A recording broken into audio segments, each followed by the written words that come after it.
Baik, selamat siang, selamat datang kembali di sesi kedua materi webinar kita hari ini dengan judul peran Labkesmas dalam mendukung program makan bergizi gratis.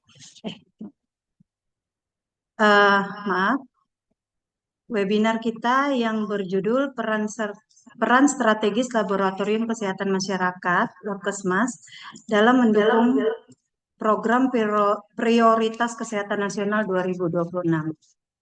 Di sesi materi kedua pada siang ini, untuk materi keempat dengan judul Integrasi Data Laboratorium untuk Surveillance Gizi dan Penyakit Tidak Menular atau PTM akan disampaikan oleh Ibu Eti Yuniarti SKM. Izin untuk Ibu Eti, apakah sudah siap Ibu? Ya, sudah. Baik. Sebelumnya izinkan saya membacakan CV dari Ibu Eti Yuniarti SKM. Tempat tanggal lahir Pontianak 12 Juni 1982. Riwayat pendidikan D3 Politeknik Kesehatan, Sarjana Kesehatan Masyarakat Universitas Muhammadiyah Pontianak. Pengalaman bertugas ATLM UPT Labkesda Melawi. Pada saat ini Ibu Eti Yuniarti SKM sebagai Kepala UPT Labkesda Kabupaten Melawi. Baik, untuk materi keempat, waktu dan tempat dipersilahkan Ibu. Ya, terima kasih. Mungkin slide-nya mau, ya, boleh. Dipersilahkan Terima Ibu. kasih. Assalamualaikum warahmatullahi wabarakatuh. Selamat siang. Salam sehat buat kita semua. Terima kasih atas kesempatan yang diberikan oleh panitia, Bapak Ibu tenaga kesehatan, adik-adik, mahasiswa, rekan-rekan sejawat, terutama yang berbasic laboratorium. Tadi mungkin sudah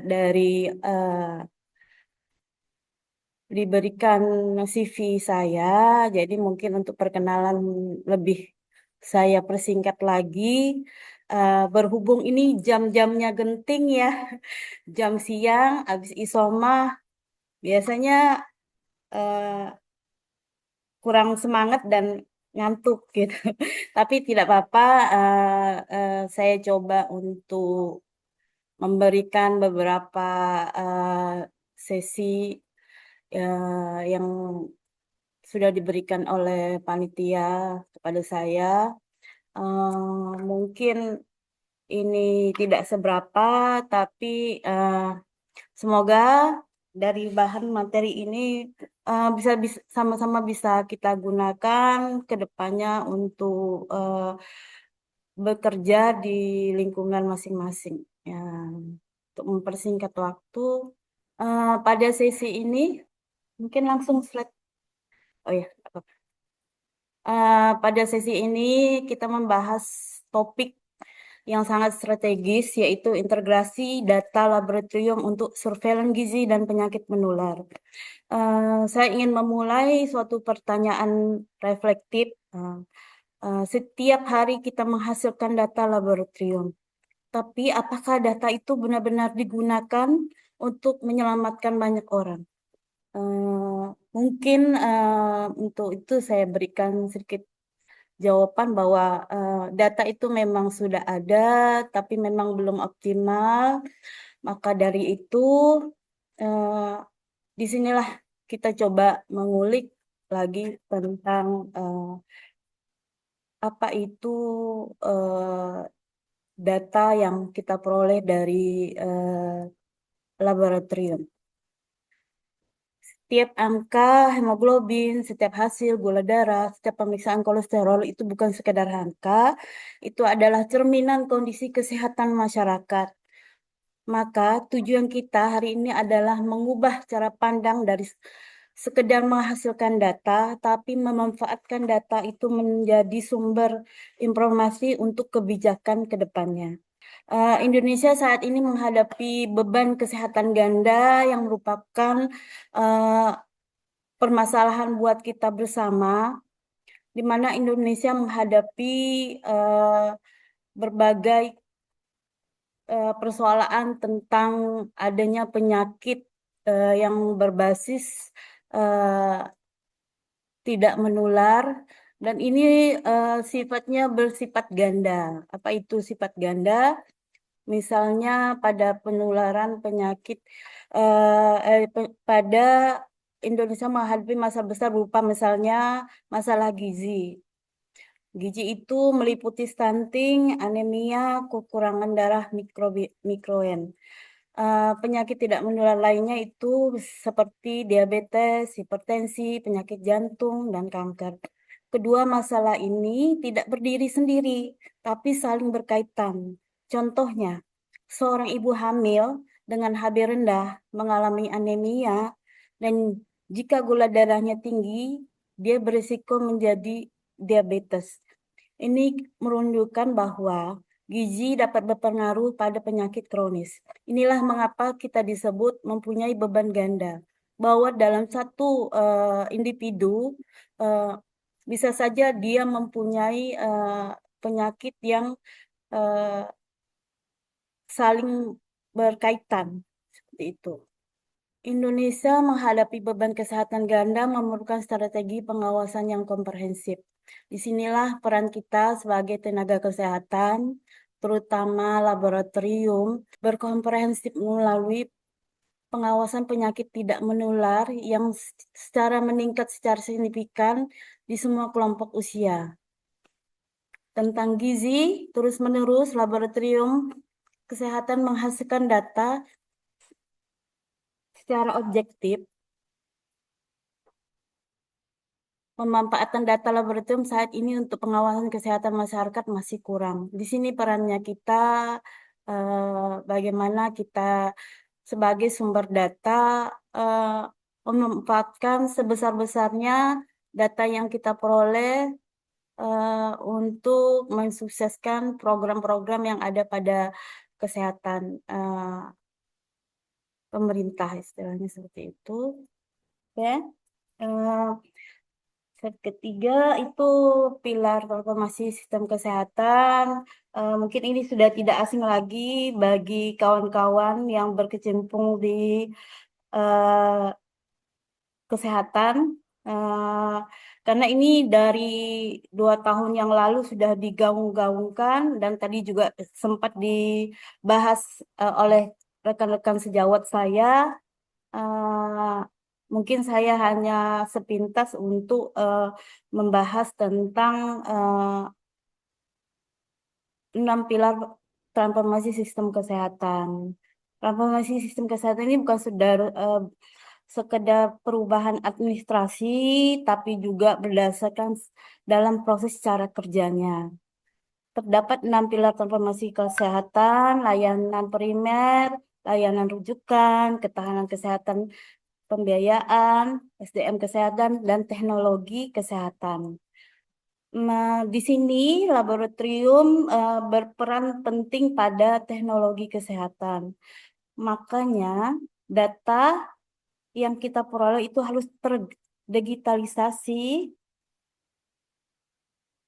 harus terhubung antara sistem dan harus dianalisis dengan baik. Laboratorium tidak hanya cukup untuk melakukan pemeriksaan sampel, tapi harus mampu mengelola dan memanfaatkan data yang ada sehingga menghasilkan informasi yang real time.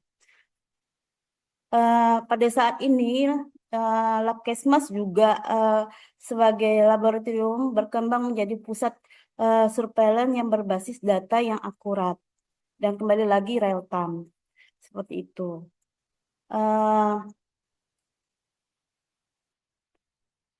Surveillance kesehatan adalah proses sistematis yang terdiri dari pengumpulan data, analisis data, interpretasi, dan diseminasi serta tindakan. masalah yang sering terjadi adalah berhentinya pada tahap pengumpulan data. Padahal tujuan akhir dari surveillance adalah tindakan kesehatan yang maksimal dan tepat guna. Di sini, baik lagi ke awal tadi, kita sebagai sumber data, kenapa dari awal saya pada pembukaan tadi sudah menekankan kita sebagai sumber data seringnya terhenti pada penyimpanan atau pengumpulan data, tapi tidak ada untuk eh, pengolahan data, untuk menganalisis data.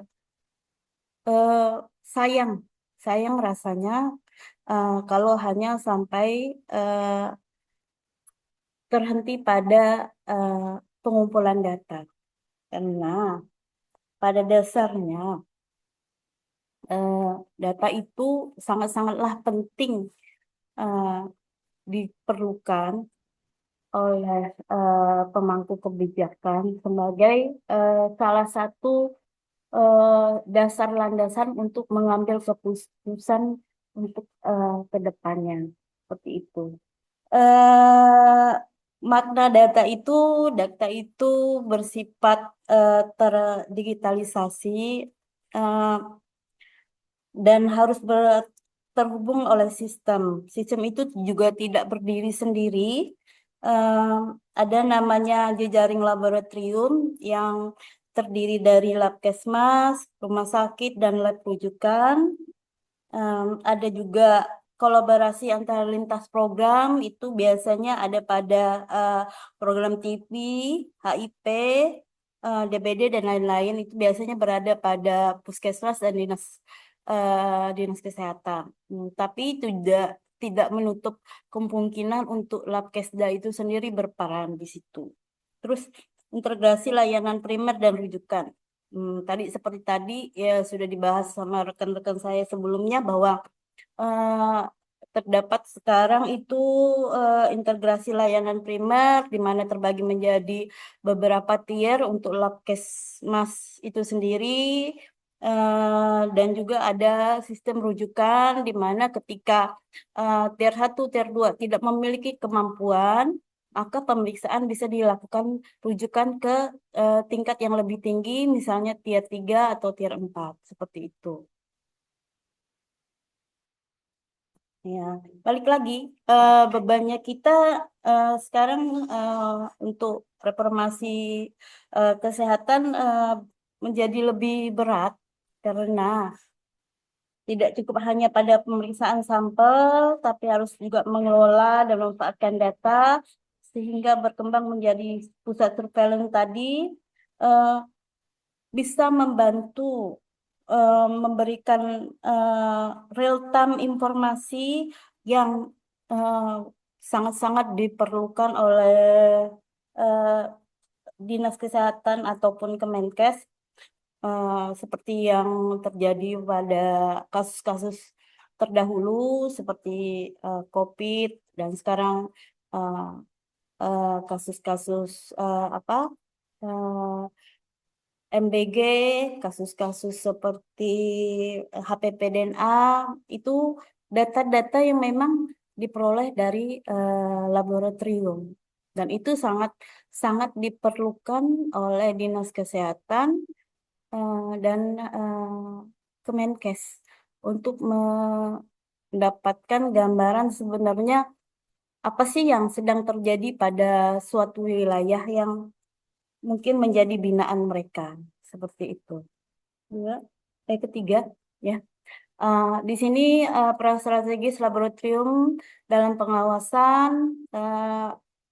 Mengapa kita eh, menjadi berperan sebagai eh, eh, yang posisinya strategis? Eh, karena tanpa adanya laboratorium, mungkin semua program kesehatan bisa berjalan, tapi tidak signifikan, mungkin tidak tepat sasaran, atau sifatnya rancu yang membuat anggaran-anggaran pemerintah yang dikeluarkan menjadi sia-sia.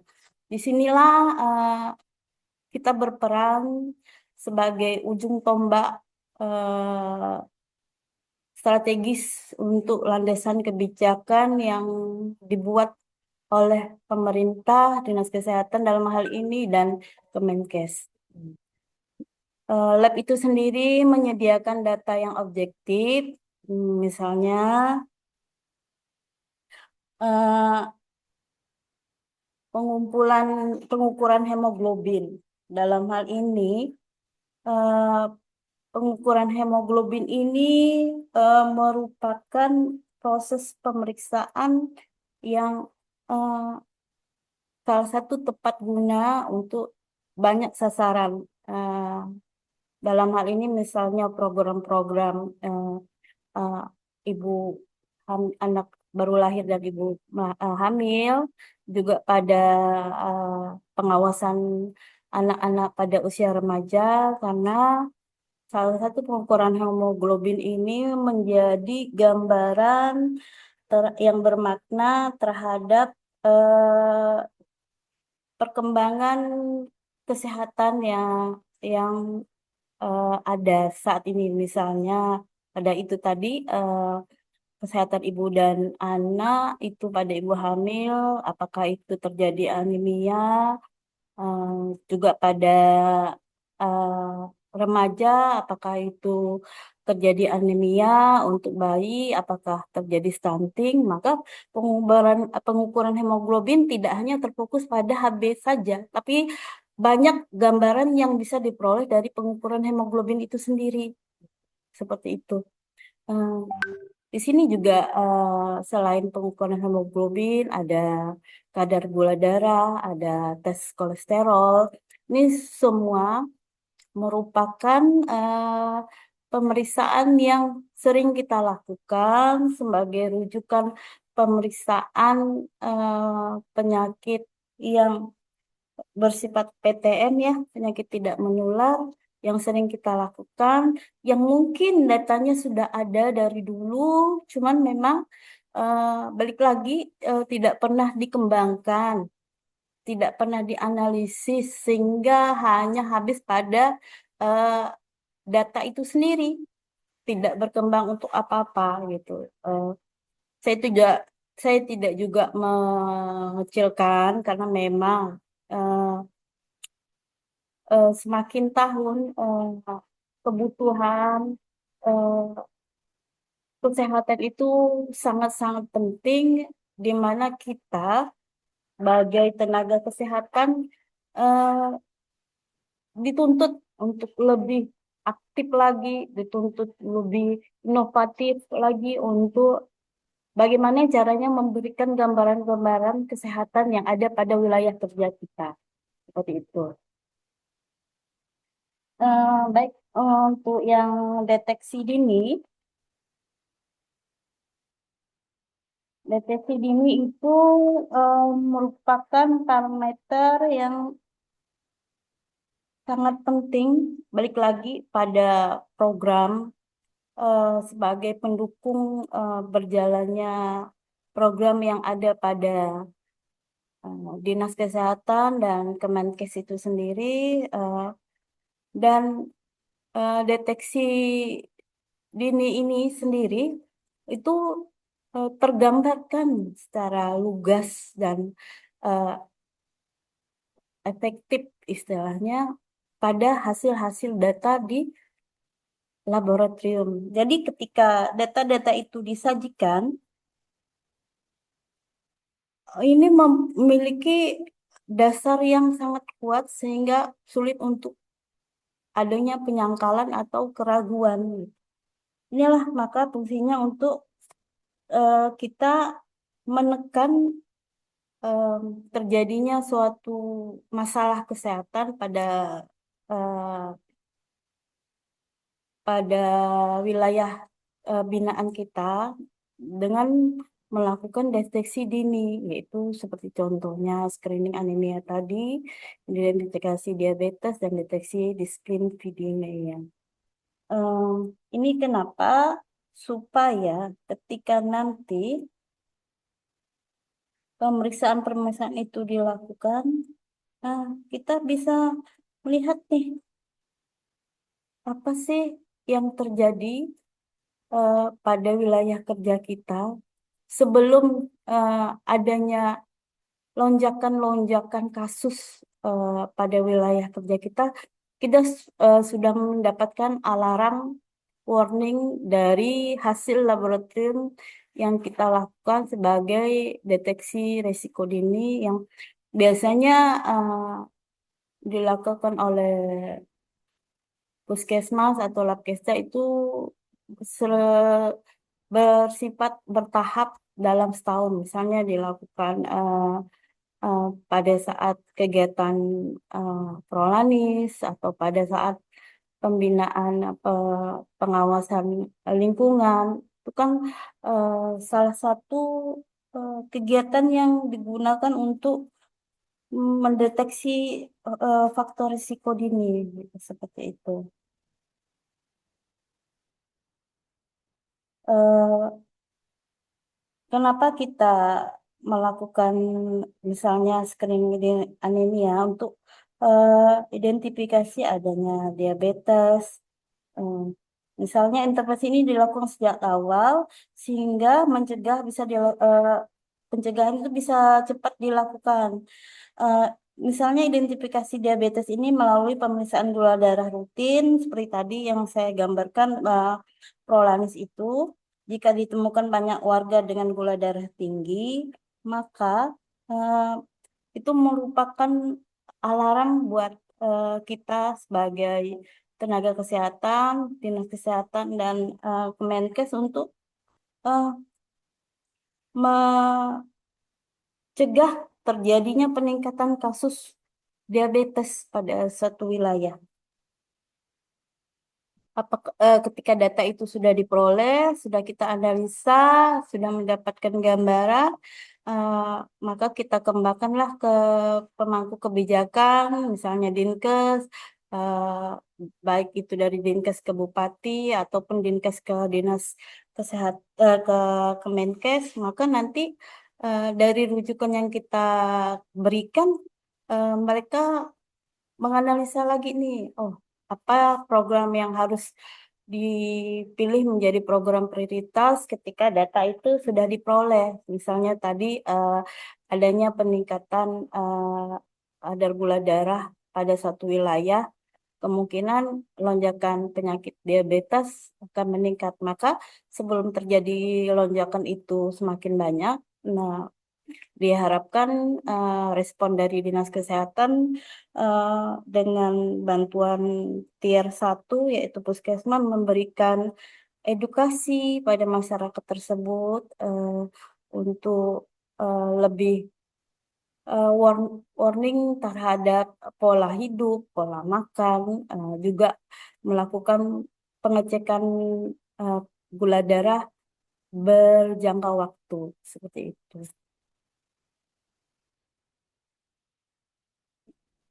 Pada program pemantauan, baik lagi, eh, makanya saya bilang bahwa kita berperan sangat strategis pada program pemantauan ini juga kita berperan secara langsung untuk memantau, untuk melacak program-program yang ada di Dinas Kesehatan, misalnya kayak program nutrisi, kesehatan masyarakat, ataupun misalnya aktivitas intervensi pada program-program tersebut. Di sini kita berperan sebagai tolak ukur pemantauan keberhasilan program itu sendiri. Seperti tadi saya berikan contoh, misalnya pada pemeriksaan gula darah tadi, ketika kita sudah mendapatkan gambaran, kemungkinan akan ada lonjakan kasus diabetes, pemerintah dalam hal ini Dinas Kesehatan dan bekerjasama dengan Puskesmas melakukan edukasi, mm, memberi, melakukan pengawasan, sehingga program tersebut nanti dilakukan lagi pemeriksaan ulang yang berguna untuk memantau apakah setelah dilakukan edukasi, apakah sudah dilakukan eh, pemantauan pola makan, istilahnya seperti itu, apakah ada penurunan pada kasus diabetes, ataukah masih tetap atau masih melonjak. Hmm, di situ eh, peran data dari laboratorium itu yang pasti akan memberikan gambaran secara real, eh, menunjukkan program ini benar berjalan sesuai harapan ataukah tidak berhasil, sehingga eh, kawan-kawan di Dinas Kesehatan nanti mempunyai laporan pasti eh, output input yang didapat dari data-data lab, lab itu sendiri, seperti itu. Ya, ini contoh deteksi dini tadi pada parameter nutrisi, utamanya tadi berbasis MBG. Tadi juga sudah diterangkan eh, oleh kawan sejawat saya. Eh, Mungkin tidak banyak yang saya bahas lagi untuk program bergizi MBG itu sendiri. Mungkin untuk mempersingkat waktu ya. Eh, Balik lagi, eh, pengawasan PTM melalui pengujian laboratorium dicontohkan pada screening diabetes, itu pada pengukuran gula darah puasa dan HbA1c untuk deteksi dini. Nah, ini biasa kalau kami di lab Kesda itu untuk khususnya Melawi kita eh, ber- berkesinambungan dengan programnya BPJS yaitu dalam bentuk Prolanis. Bahasa screen ini kita lakukan pada kegiatan Prolanis itu. Hmm, Banyak sumber yang kita dapat dari data-data yang ada pada program-program, tidak hanya fokus pada programnya pemerintah, kita juga bisa menggunakan program-program lain yang mempunyai kaitan dan juga sangat-sangat bermanfaat. Misalnya seperti itu. Balik lagi misalnya contoh kayak tadi program Prolanis itu kan kegiatan yang dilakukan oleh BPJS. Tapi tidak menutup kemungkinan data-data yang ada pada kegiatan Prolanis itu juga yang kita gunakan sebagai eh, gambaran hasil yang kita berikan untuk program-program yang lain yang mendukung kegiatan di Dinas Kesehatan. Seperti itu, program-program PTM lah tentunya gitu. Jadi eh, disinilah kita kenapa kita bilang kita laboratorium bersifat strategis itu tadi dinamis karena em, kumpulan data-data itu banyak yang kita peroleh dari berbagai sumber. Tidak hanya terfokus pada satu kegiatan, tapi juga misalnya data-data itu bisa diperoleh dari berbagai macam kegiatan yang ada di laboratorium itu sendiri. Itu. Tinggal bagaimana kita mengolah data yang ada, menganalisisnya, terus membuat laporan yang mungkin menjadi dasar eh, balik lagi kebijakan untuk program-program yang dilakukan di Dinas Kesehatan. Seperti itu. Em, Selain screening diabetes, kita juga melakukan pengujian deteksi dini di lipid. Itu biasanya analisis kolesterol total, HDL, LDL, dan trigliserid. Dan ini biasanya eh, balik lagi banyak dilakukan pada program-program puskesmas yang kita juga berperan serta di situ. Seperti contohnya balik lagi Prolanis. Kenapa saya sering menitik beratkan Prolanis karena eh, dari kegiatan Prolanis itu eh, Dinas Kesehatan, Pemda sedikit terbantu untuk misalnya ini sih sebenarnya hanya gambaran saya bahwa misalnya ketika kita terjadi efisiensi dengan data-data yang kita peroleh dari kegiatan Prolanis yang merupakan program dari BPJS, kita masih bisa tuh memberikan gambaran ke Dinas Kesehatan. Eh, Walaupun misalnya kita ada efisiensi, kadang dari efisiensi itu berdampak pada program-program yang ada di Dinkes, program-program yang ada di Puskesmas, sehingga mereka sulit untuk mendapatkan data, ya tidak masalah kita menyajikan data yang kita peroleh dari provinsi itu sendiri. Seperti itu. Eh, Selain itu juga ada screening kanker yang tadi juga dijelaskan oleh kawan-kawan saya tentang HPV DNA.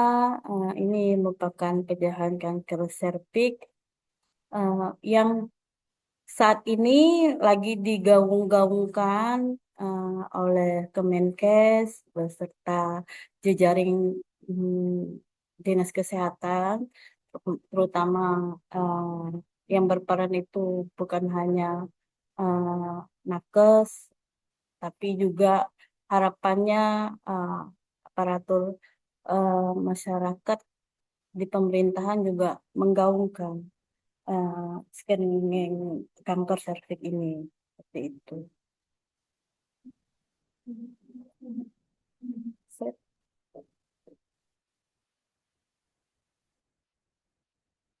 Oke, ini sistem integrasi sistem informasi kesehatan di era yang sekarang di mana terdapat reformasi eh, informasi kesehatan eh, sekarang dititik beratkan pada integrasi tadi.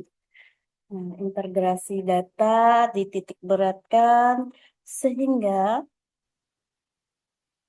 data itu tidak hanya terkumpul dan tersimpan pada satu wilayah kerja tertentu. Eh, dengan sistem informasi yang terbaru, bahwa data-data tersebut nanti pada akhirnya bisa digunakan oleh semua elemen yang memiliki peran penting untuk menyukseskan program-program kesehatan.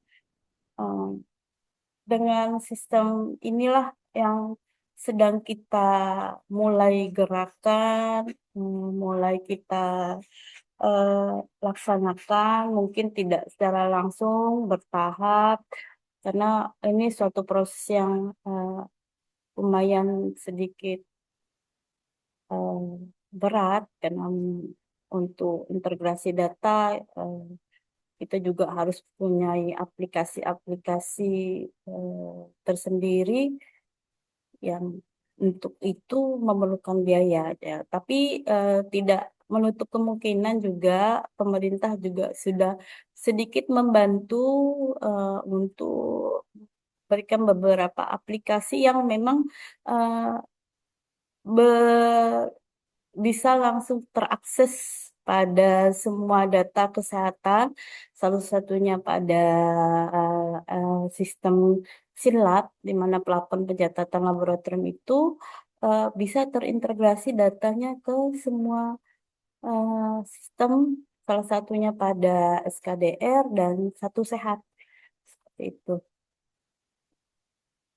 Eh, Mengapa sekarang kita lebih menggaungkan pada integrasi data? Karena konsolidasi ini sifatnya menyeluruh, tidak lagi terfokus pada satu titik wilayah, tapi keseluruhan. Gitu. Dari data-data yang terkumpul ini digunakan untuk konsolidasi seluruh kegiatan yang ada pada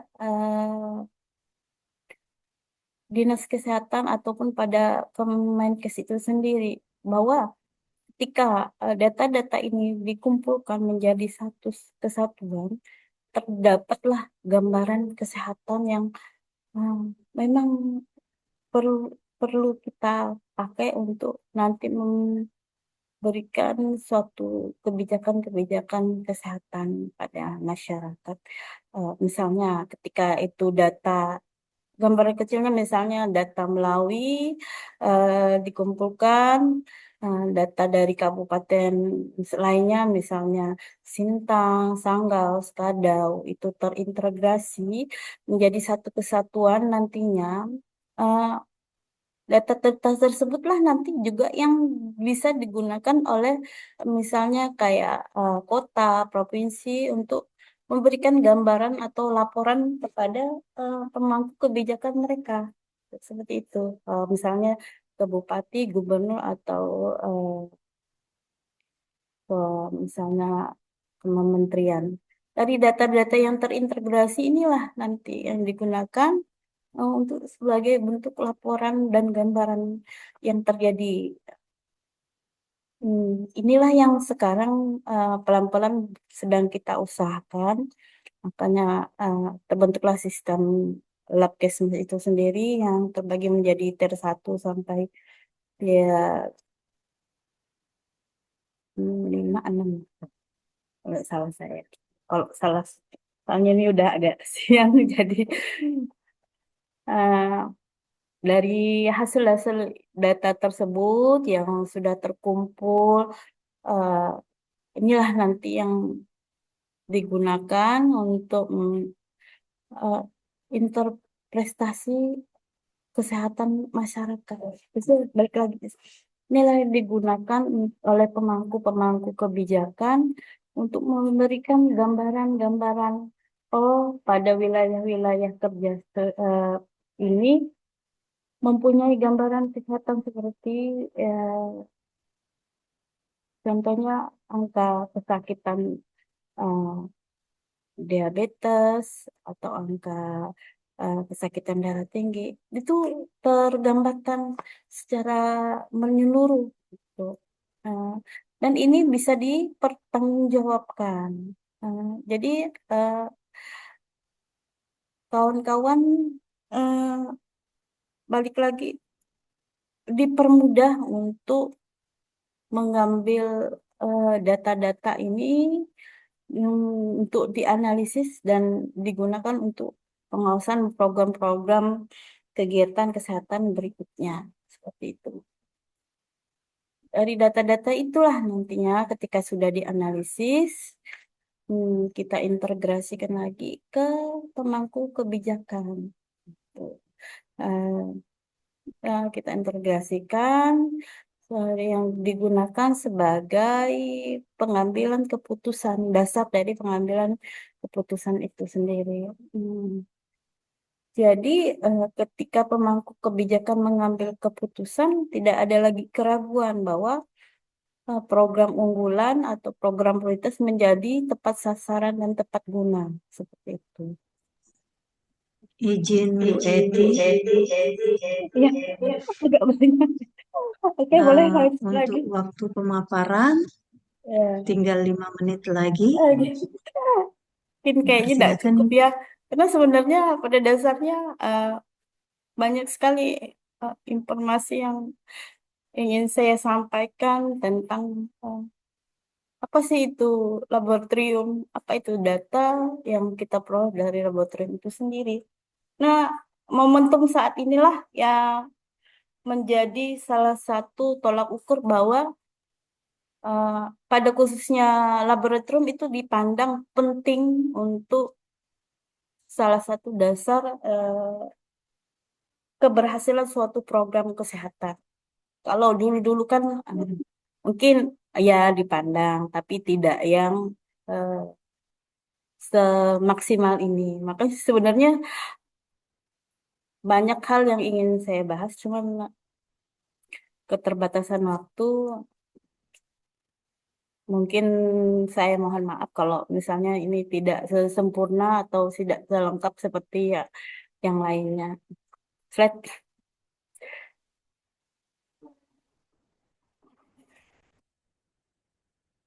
ya, kayaknya ini kita ini lagi karena tinggal 5 menit kan. Studi kasusnya dilewati aja karena tadi pun sudah diberikan sedikit gambaran di depan tadi. Mungkin slide ya. Ini poin penting yang ingin saya, bukan istilahnya menggurui, inilah salah satu poin penting peran laboratorium dalam mendukung terjadinya Indonesia Emas 2026 ya, atau 24 ya.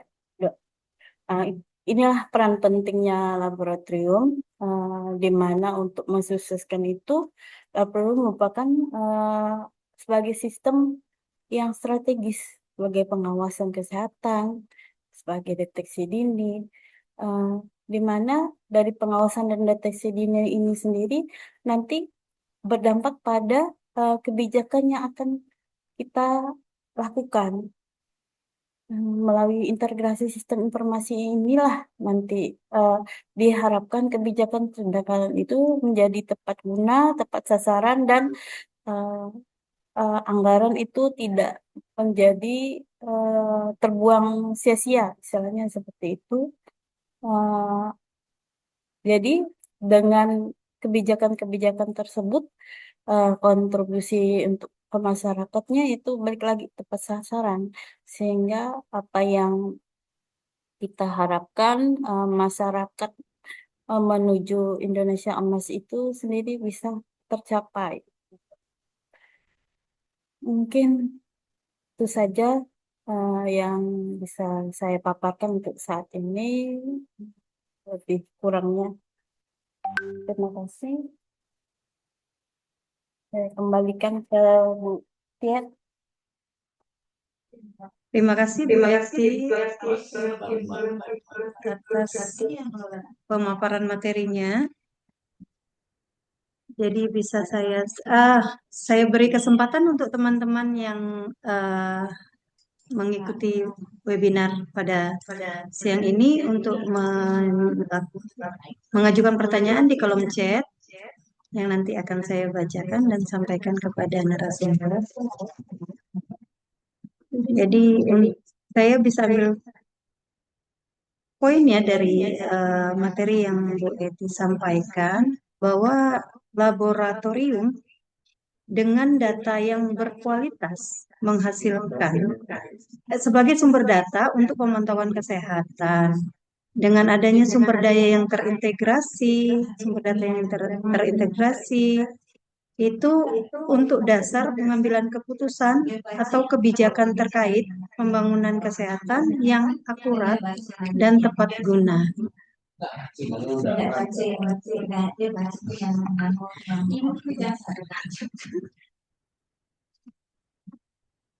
Baik, untuk teman-teman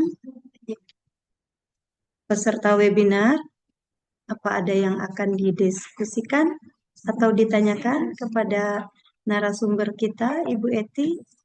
Dipersilakan.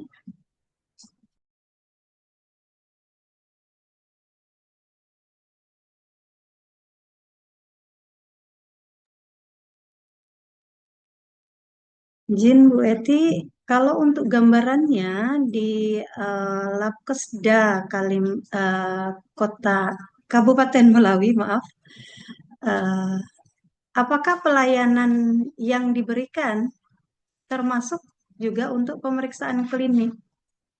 Seperti tadi pemeriksaan pendukung untuk PTM, apakah hanya bagi yang bekerja sama dengan BPJS saja, ataukah dari pihak pribadi bisa langsung datang nih ke Labkesda Kabupaten Melawi untuk melakukan pemeriksaan, pemantauan dari hasil-hasil laboratorium yang mungkin eh, tanpa ada rujukan dari BPJS ya, Ibu. Mungkin itu bisa membantu untuk informasi masyarakat atau teman-teman kita di wilayah Kabupaten Ibu. Dipersilakan Ibu.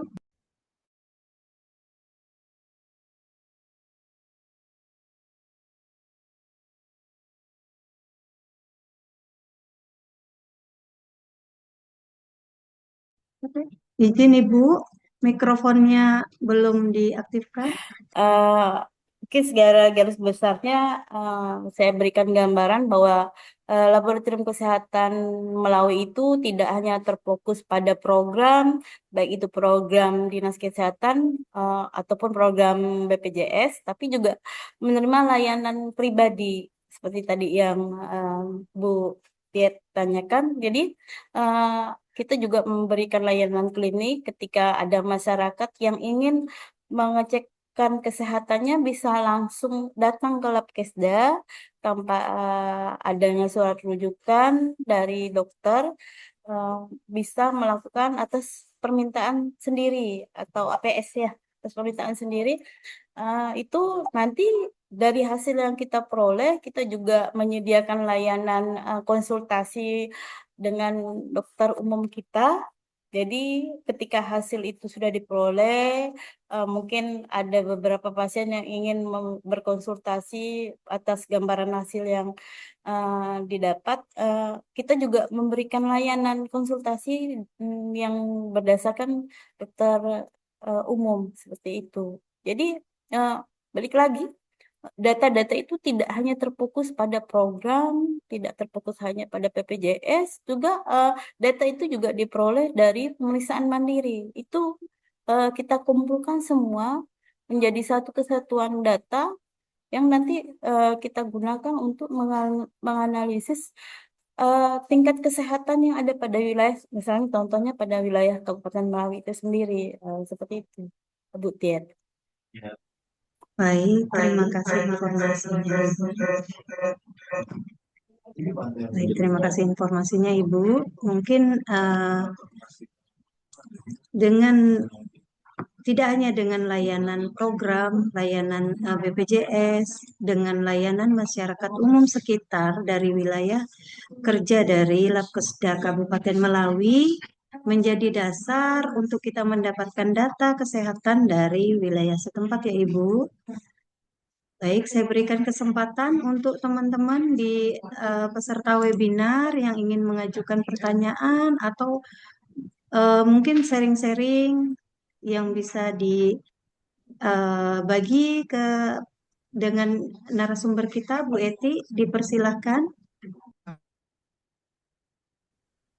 Baik, jika tidak ada, mungkin kita sampai pada closing statement ya Ibu. Ya, baik. Dipersilahkan Ibu Eti.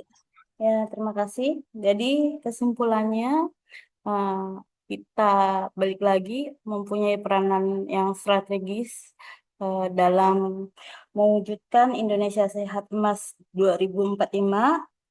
Kita harus mulai dari data kesehatan yang kuat karena investasi terbesar menuju Indonesia Sehat itu bukan hanya pada ekonomi atau teknologi, tapi pada deteksi dini dan data yang akurat serta salah satunya berasal dari laboratorium, maka bangga menjadi Patelki sebagai salah satu pencipta generasi emas yang berfungsi sebagai ujung tombak kesehatan Indonesia. Terima kasih Ibu atas penyampaian materinya. Semoga dengan materi yang Ibu sampaikan makin terbuka juga wawasan kita, baik dari peran fungsi dari Labkesda, dari fasilitas kesehatan, bahwa tidak hanya kita untuk mengobati, eh, me- menyaring penyakit, tapi kita juga memberikan data yang akurat, yang baik untuk pemangku kebijakan untuk menentukan arah kebijakan ke depannya ya Ibu. Ya,